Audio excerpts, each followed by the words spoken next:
呢度都有監控。就係咯，我都叫佢哋將嗰啲監控將嗰啲剩嗱嗱聲攞翻晒出嚟，因為咁多次開會啊，剩嗰啲咁嘅嘢，佢亦都應承過好多嘢，但係一樣都未做過。之前同我哋邊啲部門溝？部門就多咯，因為嗰度指定嘅本身係要區一級以上嘅人，佢嗰啲係因為已經係本身你睇過裡面嗰啲嘢，佢都應該係有類案㗎啦。咁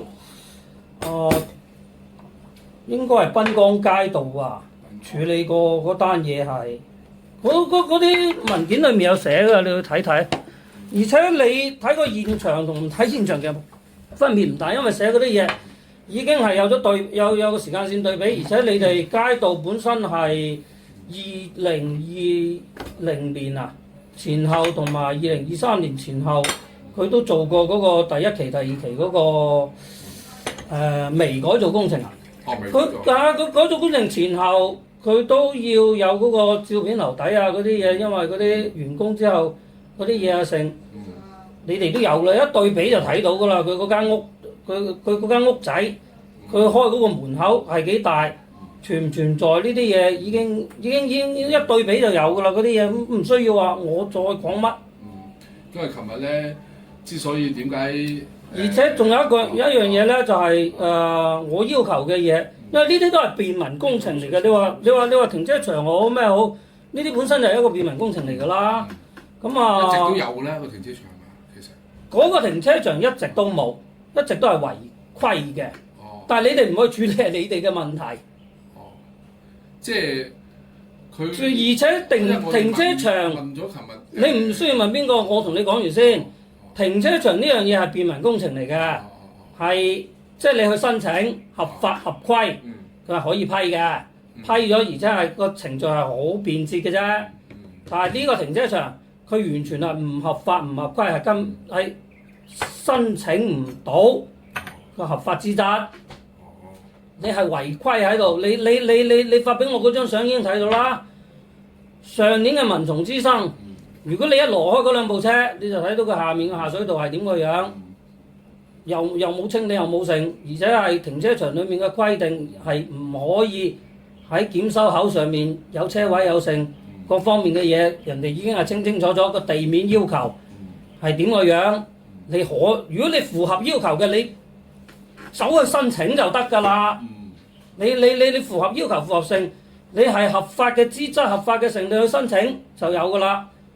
第一個咁，第二個電力嗰度，你入去你都睇到個門口，地下就係10萬伏嘅高壓電線，個進線槽離佢而家拆開嘅嗰個口，即係喺個口嗰度入去啊，離佢而家佢新嗰間違建嗰間屋個距離係違反咗嗰個電力法嘅，即係個安全限距。嗰個你話埋喺地下嗰條線啊？係邊個位置？因為我睇地下我睇唔到。你再去睇就睇到㗎啦。人哋本身就話，人哋本身就開咗渠眼，開咗性。即係喺你哋個小大院裏邊嚟嘅。係。咁第一個線嚟嗰條。你查翻我嗰啲文件睇到㗎啦，已經係標註咗㗎啦。咁電力法嗰度係咁。第二個，佢違規充電，以前佢係喺個小區嘅樓梯口嗰度，冇一輪嘴啦，慢慢嚟。冇，我真係趕時間，我唔係同你開玩笑，我同人哋開緊電視會議㗎。你係要我嚟，我同你已經寫得好清楚，因為你嗰啲文件你自己睇，嗰啲全部都係法定嗰啲嘢嚟嘅，唔係話開玩笑。你話你話做好呢件事之後，你話大家傾偈坐埋咩事，嗰啲係下一回事。你話講正經嘅就講正經嘅。咁佢以前喺嗰度充電，你哋話唔處罰佢，係你哋嘅問題。咁而且呢個投訴係喺佢新裝充電樁之前已經有㗎啦。佢喺行人道上面咁應急出口嗰度充電啊成，已經係投訴過㗎，之前已經投訴過。即係佢未裝充電樁之前已經。佢未裝充電樁之前，佢就飛線喺嗰度充嘅。即係佢喺二樓拉條線落嚟。我唔知佢喺邊度拉，因為呢樣嘢你哋當時有冇去查？點樣去查？我唔清楚。但係你哋話佢合法合規，冇問題。安全教育之後就咩嘢？因為呢單嘢我投訴嗰陣時已經係海棠街2024年5月，你哋後面嗰度燒死5個人嗰單嘢之後投訴嘅，佢亦都係嗰段時間喺度違規充電嘅。24年。因為我見你因為調取你啲資料咧，嗰個係24年先至，嗰個你唔好理啦，反正呢個時間線你哋去核實。21年，你第一次投訴就係21年嗰個充電器嘅問題。我第一年投訴應該係2023年11月吧。21定23啊？應該係23年11月吧，應該嗰單嘢係23年5月吧。一開頭因為你寫得好清晰嘅。寫得好清晰就你唔好理個時間線先啦，嗰個肯定係有問題㗎啦，因為你可以將佢2023年一路可以調翻過嚟嘅，因為佢16次投訴以前係包括埋2023年以前嘅投訴，對呢件事嘅投訴嘅不滿意回覆，同埋嗰個文件號都有㗎啦。佢申請呢個充電樁係。呢件事係喺我投訴之後申請嘅，你哋嘅答覆、街道嘅答覆同埋供電局嘅答覆係衝突嘅，你可以去睇過最新嗰份投訴裡面都有㗎啦呢啲嘢。咁你哋就去解決呢啲問題啦，因為當時第一次23年5月啊，你哋就係劉源，應該係劉源主持嘅吧？嗰單會。即係有碰過頭會，一早就碰過啦，每年都碰過冇用嘅。你叫我嚟，我亦都係重複我攞翻我部手機，我到最尾我都係話翻嗰兩樣嘢俾你聽。因為呢個事實3年內佢一路都喺度，唔係話憑空，今日就唔見咗。聽日佢係會出現，夜晚黑先有，日頭啊冇。你去到你都睇到嗰啲車本身就停喺行人道度，即係喺北側。北側就係一條路係停兩邊嗰邊。係啦，咁你都睇到㗎啦，咁嗰度係行人通道，而且你哋原先佢係咪兩邊停？即係原先係唔俾停嘅，原先係我聽佢40未改，佢呢班人未喺人哋未喺之前嗰個唔合規則嗰個度攞翻嚟經營之前咧，佢呢班人係嚴禁人哋停上去嗰個行人道上面嘅。即係而家停。嗰個嘢偷偷摸摸係曾經整過條斜坡上去停上去人行道度，佢要人拆過，所以嗰條斜坡係凹凹凸凸、岩岩巉巉你可以睇到佢係一段一段。佢後尾佢自己攞翻嚟之後咧，佢又填翻嗰段，變翻斜坡開車上去。所以你都睇到佢，你唔係我覺得，唔好理佢商唔商標，呢樣嘢係本身係法定係規定係唔俾嘅。呢個唔係商唔商標，佢商唔商標係佢嘅問題。你哋執唔執法係你哋嘅問題，因為呢啲嘢已經係寫明咗，係指定要邊度嘅嘢邊度答覆。你哋法治科好法治咩好，我唔知同公安好咩好嘅法制科嘅性質唔知係咪一樣啦？你哋兩個唔同嘅部門嚟嘅。我知係唔同，但係個性質我唔知係咪一樣，因為你哋係即係嗱，你哋知道咗之後啊，你哋就應該係有義務去將呢啲嘢俾城管、俾規劃局、俾成嗰啲法制科，佢應該係要記一份嘢嘅咯喎。我睇政府嗰份咁嘅流程規定就，你哋知道之後係應該有呢個義務去做呢樣嘢嘅咯喎。咁其實周生你都睇得出你對個大院個管理其實。我對大院嘅管理係唔會上唔上心，你唔好同我宏大敘事，我哋就係以法釋法。你叫下面嘅部門做好咩以法釋法，佢係合理合規嘅，提供相關嘅證據，證明佢合理合規就得啦。你唔好話斷章取義，你好似佢話開個大門20幾條規定係可以做，係啊，呢個係規定啦，但係人哋規定係紅線以內，規定係簡單產權、單一產權，唔係複雜產權，唔係複雜條件下。可以簡單裁決，呢個條例裏面有㗎，其他佢嘅下面指定嘅條例裏面已經有寫明㗎。你引用嘅條例都唔啱，係嘛？佢本身就係斷章取義啦，呢個本身就係一個斷章取義，只不過係引用咗部分合理嘅，但係人哋嗰條條例係有條件㗎嘛，你唔滿足個條件，你點引用啊？咁佢本身都係錯嘅，呢樣嘢唔係叫斷章取義係咩啊？而且張良佢係知道嘅喎，呢件事我已經同佢講過嘅喎。我話你存在呢個問題嘅喎，點解你唔解釋呢個問題啊？一個合法嘅組織，一個合法嘅單位，你可以去申請個合法嘅停車場，可以個停車場嘅性質係非經營，呢樣係可以去申請嘅。但係你明文規定係你申請咗、註冊咗啦，你呢個停車場就係呢個性質啦。你點解冇啊？你點解唔去做啊？即係原先一直都冇。你而家我通知咗佢咁耐咁咩嘢，佢都冇去做啊？咁你一路就話俾我聽呢樣係合法嘅。原來一直都冇辦過證啊？呢樣我唔知喎，呢樣你唔好問我，因為我唔參與呢啲管理喎。啊，所以我就係想你哋，而且呢個係應該係48個鐘頭，你加我微信已經係過咗40日㗎咯喎。我上個星期先加你微信啫，周生。我投訴嘅日期啊，而且佢呢次係連續2次延期喎。呢樣嘢你叫佢呢2日好盡快咩喎？好解決咗佢喎，唔係你等到星期3咗咩開協調會啊成？你哋點樣處理點樣成？我哋經常都開。我知，你呢啲係你哋內部處理嘅問題，因為我對嘅係海珠區，因為我指定嘅處理部門係海珠區，佢哋俾翻你哋海棠街啊，你哋嘅係你哋之間嘅溝通問題，而且你哋係處理唔到嘅問題咧，你又可以俾翻佢區。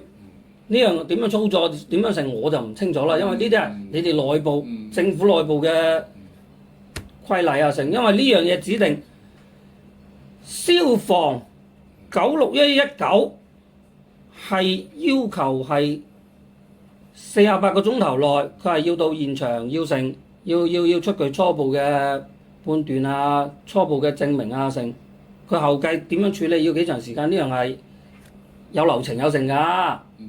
但係2年時間啦，你哋都冇做過街道就，因為呢個係指定要求㗎。你話個消防合格啊，佢可以將強制性嘅標準都可以唔要嘅，啊都可以將國家強制性嘅煙規、火規、建規都可以話排除在外嘅。呢個法理喺邊度？佢係點樣引用嘅？消防通道係啊，人哋本身設計就有嘅嘢，你話豁免佢可以攞嚟做停車場，可以唔去申請唔去食，咁你相關嘅單位部門，你既然停車場管理法裡面規定情況嚴重，你下邊冇辦法做簡單決定嘅決策嘅，你就一定要經交管局㗎。消防法裡面規定，你認為係已經係情況嚴重，你都冇辦法去處理，你都冇辦法簡單判定嘅，你必須要經過嗰個咩啊？應急管理局同埋嗰個規劃局㗎，由佢哋判決之後，你只不過係城管，只不過係一個執法單位啫嘛。佢係你根據人哋嘅判決去執法啫嘛。你而家你既做球員又做裁判，你話存在合理性話成嘅呢樣嘢就係你哋去我查1234嗰度咧，我哋都發咗去市場規劃局、市場監督局嘅。市場規劃局嘅回覆啊，更加有問題。佢嗰度佢點處理佢哋嘅問題啦？佢已經係寫咗，佢話佢有工資有噼里呱啦嗰啲嘢，但係你攞出佢合法嘅嘢嚟，佢呢個係合法單位，佢連一個註冊都冇註冊嘅，佢都唔屬於一個合法單位，佢連業主大會好咩好，嗰啲合法最基本嘅合法單位都唔存在。我哋而家就係要佢提供㗎，你車場嗰個實質性嗰而家唔係合法性問題啦。呢啲嘢就你哋去，只要你哋將呢啲資料懟上去規劃局，懟上去成，人哋就會做㗎啦。咁嗰啲嘢唔係我話事，唔係你話事。係啊，又唔係你哋可以決定嘅。你都可以提出一啲意見㗎嘛。我冇意見，你唔需要問我嘅意見，因為我就係需要合法嘅嘢。你提出諮詢12345服務，你就係覺得我提出嘅12345裡面嘅嘢，係咪先？佢如果佢覺得唔合理，佢唔會話你哋下面街道已經係唔係第一次通過第10幾條好20幾條好否決呢個執行，人哋唔係冇通知過我㗎啦，佢通知過我，但係佢睇到我提上去嘅理據，你哋事實係冇處理，你哋事實係回覆裡面連錯別字都當面大論嘅，咁你話12345會唔會發翻俾你哋啦？周生，飲杯茶先得嘛？嗱，我講完啦，咁你哋就去查啦，我唔阻你哋啦。不是我有事啊，我有事啊。反正來了，我都說了20分鐘，我跟你們說完我就要走了。然後就是周生，最後我要說的那個就是周生，主任，我哋咧就我哋咧呢個部門咧最主要係協調，一個好感謝你對我哋街道工作呢種。唔好講啲宏大件事，唔使講呢啲，即係講完啲實際啲嘅，我知。實際我同你講，依家實際我聽咁耐係嘛？因為我哋之前都有啲回覆啊，因為有啲係佢即係城管啊、有執法啊，都係消防啊，佢哋依據相關嘅嘢啊。有回覆嘅，我依家想知個一個，你對我哋之前嗰幾點，我哋有冇做咗整改先？冇，完全冇，即係連認識到有呢個問題都冇。嗱，即係完全都冇，係咪先？咁我哋咧都係要睇翻你提出嘅嘢，一個合唔合法？合唔合理？係啊，呢樣嘢你哋去係嘛？對之前嘅嘢就係啦，你唔需要話俾我聽啦。因為我唔係呢嗱，我講埋呢樣嘢俾你聽，你唔使同我講呢樣嘢，我讀埋呢段嘢俾你聽之後咧，你哋點樣去處理就係你哋嘅嘢啦。嗱，我最後鄭重要求，針對之前嘅嗰幾點底線，嚴格按照法定嘅辦結程序，以官方書面形式予以實質性答覆。本人拒絕任何微信語音、私人電話等無效嘅口頭扯皮。案件嘅處理過程同結案報告必須符合政務公開規範，經得起上級監察與法紀審核，嚴盡於此。睇你哋實際行動啦。我講完啦，20分鐘。係啊，真係趕時間，我翻去我就要開會，因為我唔同你哋啊，你哋有咩嘢我數出嚟。喂，你開咩會？坐多陣先啦，好嘛？唔需要，我呢樣嘢唔需要同你哋講係嘛？冇法呢樣嘢冇法。聽一下。冇法，呢啲商業嘅嘢就冇法啦。咁啊，周生，我聽落咧，你係對大樓呢個管理係。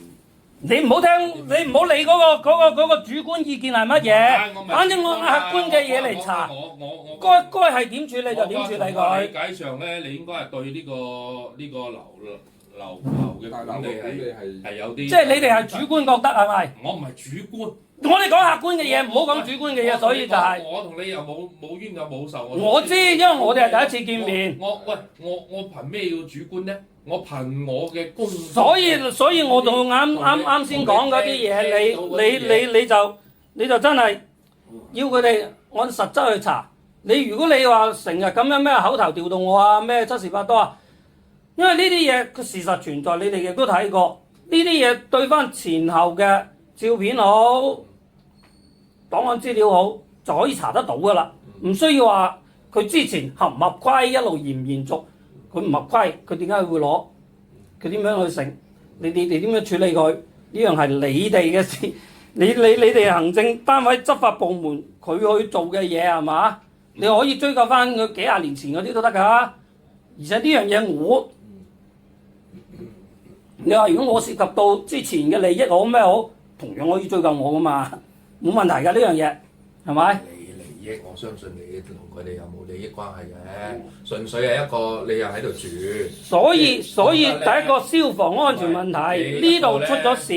你咁樣，即係話一個咧，你首先對自己嘅安全呢個有啲。冇個廿幾分鐘啊！我真係應承咗人哋啊！坐多陣先啦。唔係坐多陣啊，真係坐唔到。因為呢啲嘢，我應承你20分鐘嚟，我就20分鐘嚟係嘛？OK。有空再來了。有空。你催他們趕快吧，因為那個你延期太嚴重了，他26次我都寫好幾個星期了。寫得也挺辛苦啊。不辛苦。